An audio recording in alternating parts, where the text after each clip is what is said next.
Niye? Evde de üstünden sarışka marışka at. Ay bir uşaq. Kraliçe kroptu da. Hamıcı. Klub deyəndə ki, indi klubdu deyil. Yox, mən satırım, mən satanda belə geyimlə pis görsən ki. Şəhərdə hamı geyinir də, kroptu da. Klub deyil axı. Neyse, eyb yox. Nə deyirəm, o klub olsun. Klub olsun, klubu giyin, klub təpkimidir, ağladır, kəfilə klublansan. Gel bir dakika. Ay, kroptu da pisdi ki. Hamı giyinir de bunu kropu. Kroptu da. Cemaat hamı giyinir. Burada pis bir şey. Kofta bu şuşkadı bu ne bilir.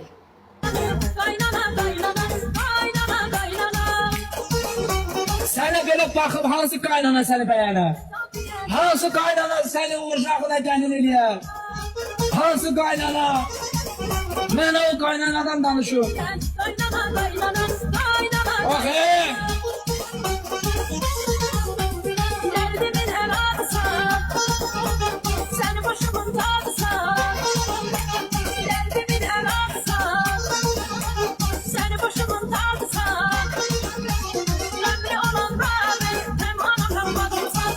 Uşaqlar, deməli bugünkü gündə